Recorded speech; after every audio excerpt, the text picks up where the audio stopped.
Shalom, everybody.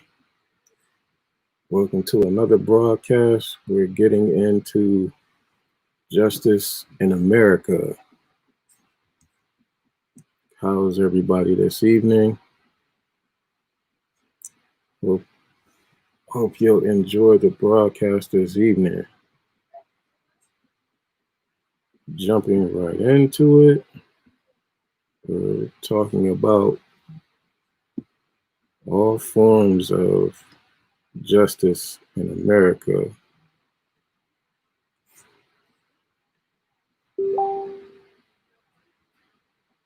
Especially pertaining to social injustice. That's probably going to be the bulk of our discussion this evening. And probably one of the biggest issues in America is the social injustice that's been going on. I think it's at its peak with all the deaths predominantly to minorities. Read you something real quick. According to Sentencing Project, in the United States, criminal justice system is the largest in the world. At the year end 2015, over 6.7 million individuals were under some form of correctional control in the United States, including 2.2 million incarcerated in federal, state, and local prisons and jails. The U.S. is the largest and the leader in its rate of incarceration. The rate nearly even 10 times more than any other nation. The U.S. criminal justice system, and for African Americans in particular,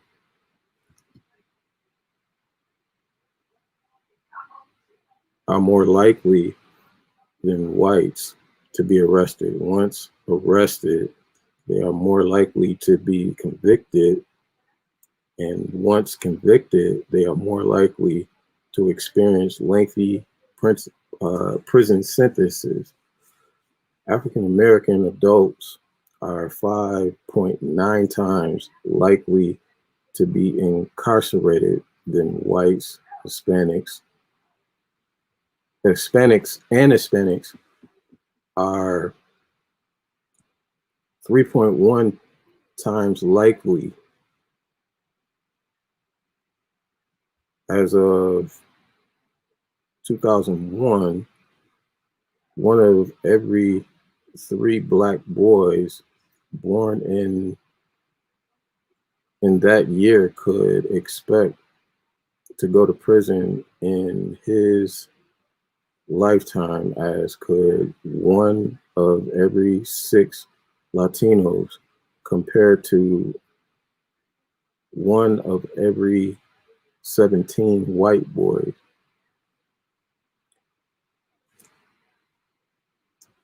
Racial and ethnic disparities among women are less substantial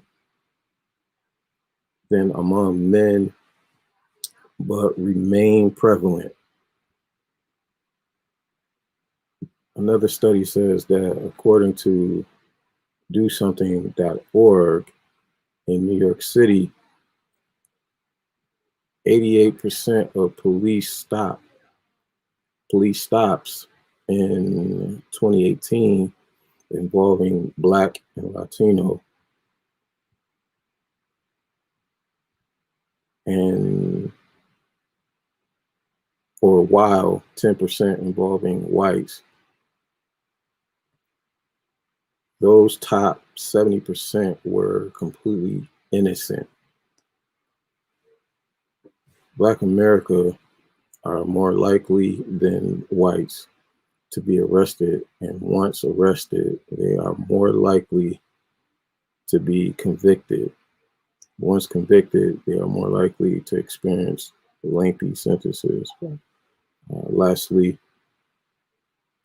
the NAACP says the criminal justice system is heavily impacted by bias of police mentality, as well as outdated uh, judicial proceedings.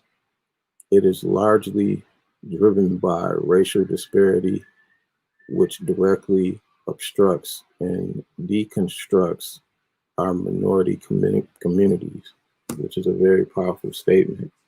Um, with the current events that occurred, that's been going on in our nation, we've seen time and time again that this problem and issue has been happening in America. Um, for me, this is a hard thing to see, and it kind in relation reminds you of the civil rights and what they had to go through. Even down to the protesting, the amount of protesting in response to the issues and the brutality that's been going on. They clearly remind you of what we've been dealing with all these years, and seem like we're continuously dealing with the same problem again, which is the social injustice.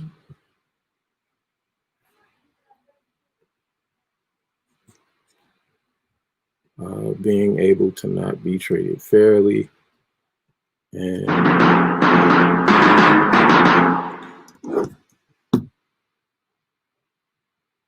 basically putting them into a situation that is inhumane.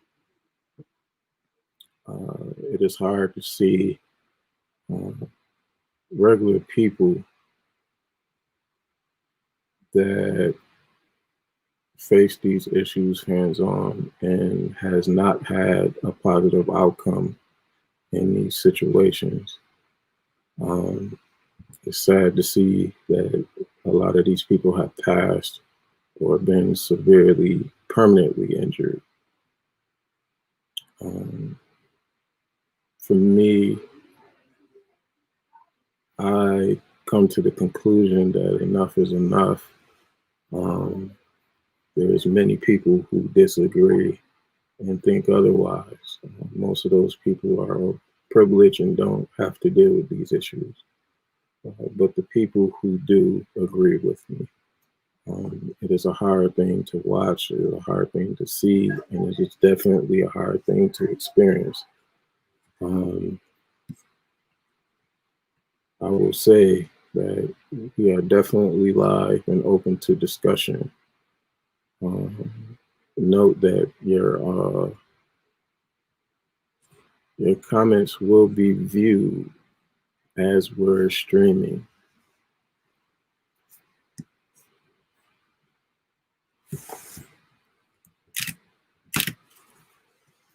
As we're streaming,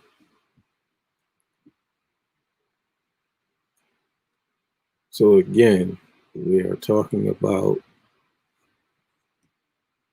justice in America.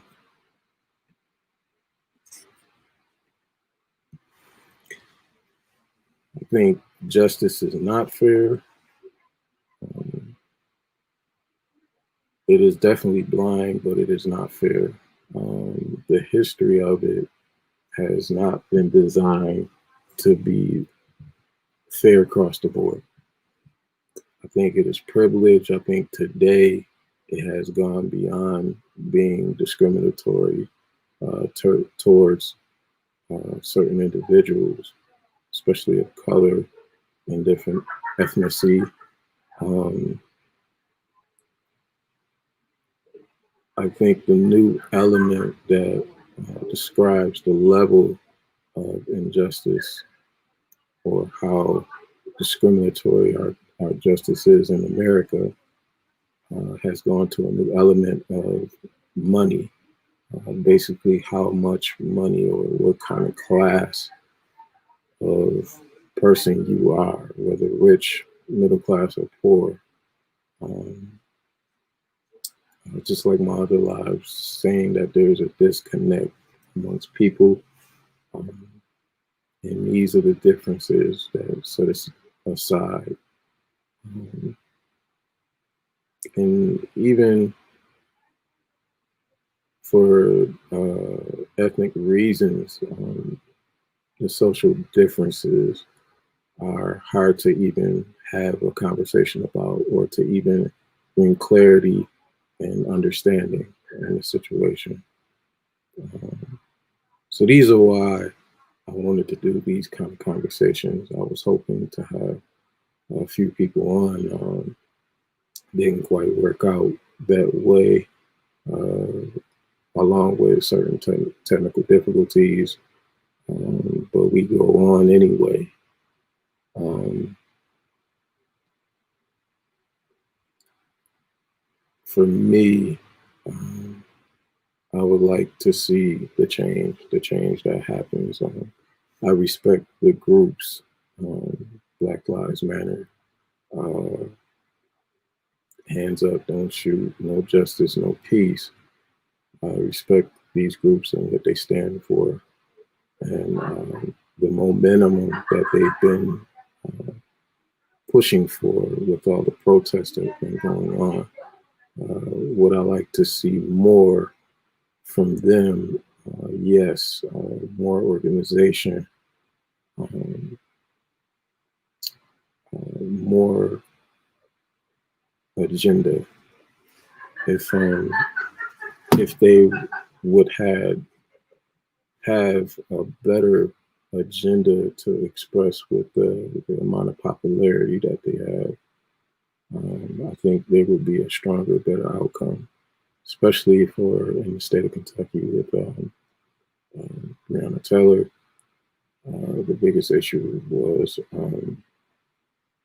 with her case, political influence and personal interest in the matter, um, which was also racially driven. I think Black lives could have probably had a more impact in Kentucky, especially during our election. And even with the election, the presidency pretty much had an issue as far as justice, um, where we have a particular president who had not supported um, the unjust that transpired and try to bring clarity or even physical support in the situation. Has also attacked our election with basically trying to change the outcome of the vote. For me, I think the president has failed with his disconnect and disillusional beliefs during his administration, which caused his failure to get reelected.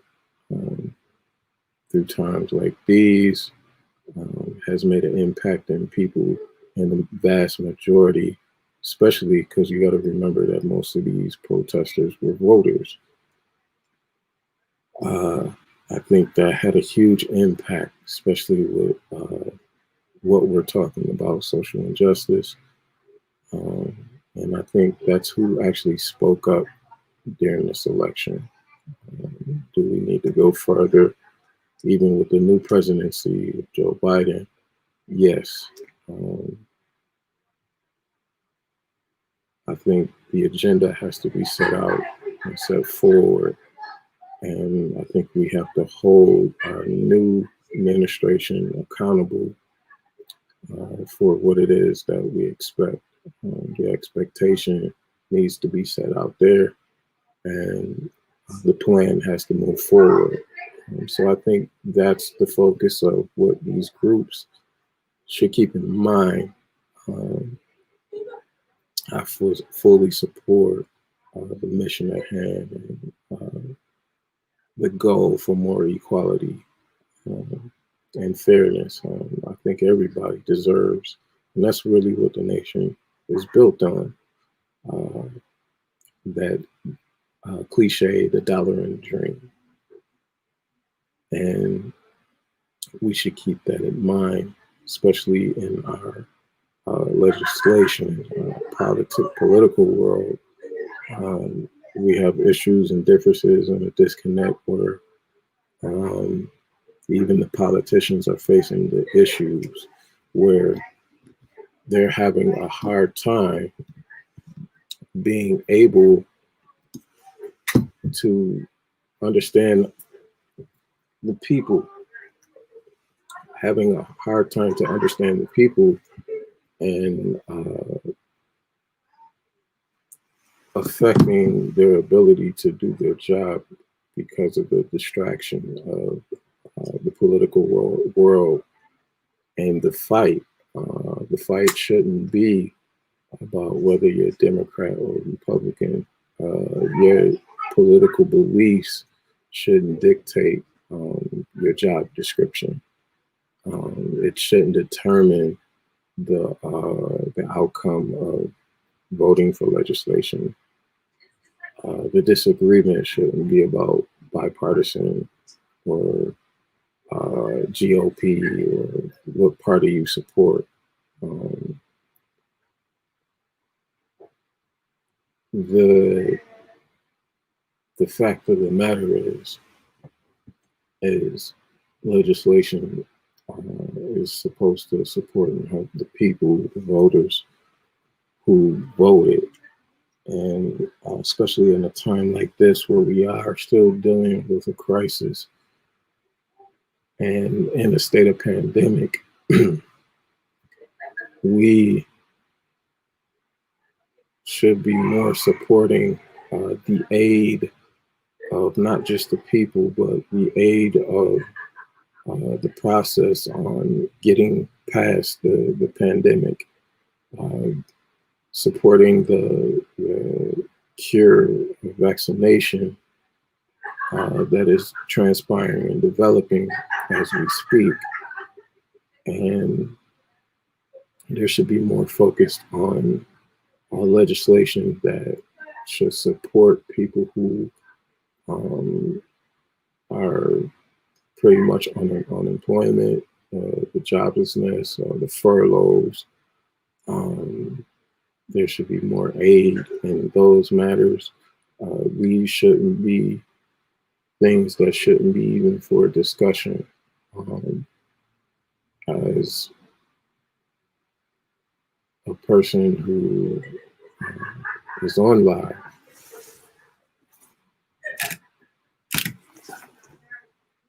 and has an opportunity to speak to these people, the thing I would say is let's get back to the thing that we're supposed to do, and that for our politicians is working on legislation that furthers our social and American rights, that furthers the dollar and the dream, I should say. These are the things that we should be focusing on. And I think that's where our legislation has failed, our politicians have failed us. All aspects of government are struggling, whether on state levels and local levels.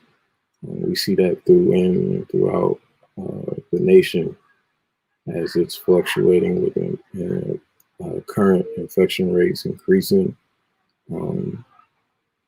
We're just dealing with hard times, and the social injustice with our police is just adding more fuel to the fire. Would I like to see all these change? Yes. Is there need for change? Yes. How we get there, I do not know, but however we get there, as long as we get there.